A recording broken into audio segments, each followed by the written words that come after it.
సభ్యులకి, జ్యూరీ మెంబర్స్కి శిరస్సు వంచి నమస్కరిస్తున్నాను. ఎందుకంటే ఒక అవార్డు ఎప్పుడైతే ఒక నిర్మాతకో, యాక్టర్కో లేకపోతే ఒక టెక్నీషియన్కో ఇచ్చారో అది బాధ్యత మరింత పెంచుతుంది. ముఖ్యంగా ఈరోజు ఇక్కడ ఈ అవార్డు ఫంక్షన్ జరుగుతున్నది తీరు అది కనుక చూస్తూ ఉంటే దీనికి ఇద్దరు మూల స్తంభాలు.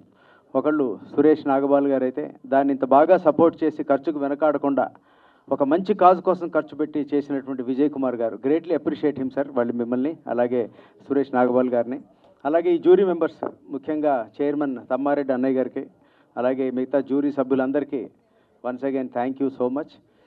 నాకు 2017లో నంది అవార్డు అనౌన్స్ చేయడం జరిగింది పెళ్లి చూపుల సినిమాకి.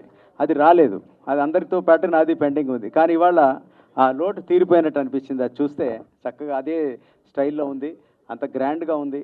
ఇప్పుడు కూడా నాకు నేషనల్ అవార్డు తీసుకున్నప్పుడు ఎటువంటి ఆనందం కలిగిందో ఇవాళ అదే ఆనందం మళ్ళీ కలిగింది. ఎందుకంటే సభకి ఎప్పుడు కూడా అలంకారం ఏ వ్యక్తులు చుట్టూ మన దగ్గరుండి మనకి ఇచ్చారన్నది ఇంపార్టెంట్. నాకు ఇంత మహామహులు వీళ్ళందరి సమక్షంలో ఇవ్వడం చాలా ఆనందకరంగా ఉంది. ఈ అవార్డుకి నన్ను ఎంపిక చేసినందుకు జ్యూరీ సభ్యులకి, ఇందులో ఉన్న మెంబర్స్ అందరికీ, చైర్మన్ గారికి once again thank you so much. And చాలా బాగుంది. మురళీమోహన్ గారిని ఎప్పుడు నేను ఇన్స్పైర్ అవుతుంటాను వారిని చూస్తుంటే. నాకు అశోక్ కుమార్ ఎవరో మీది క్లిప్ ఒకటి పంపించారు సార్.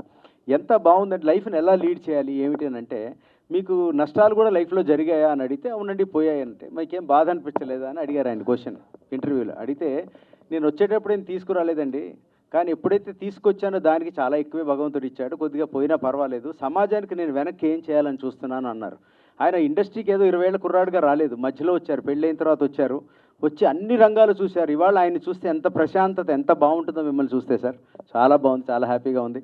అలాగే ఇక్కడ చంద్రబోస్ గారిని చూస్తే ఇప్పుడు ఆయనకి ఏవైతే అవార్డ్స్ వచ్చాయో ఇంటర్నేషనల్ లెవెల్లో, ఆయనకి ఆస్కార్ కానీ ఇవన్నీ గోల్డెన్ గ్లోబ్ ఏవైతే వచ్చాయో అవన్నీ ఆయనకి చెందడంతో పాటు ప్రతి తెలుగువాడికి, ప్రతి ఇండియన్ ఫిల్మ్ ఇండస్ట్రీకి చెందుతుంది.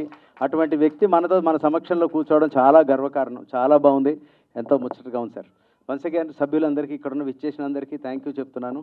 నమస్కారం సార్.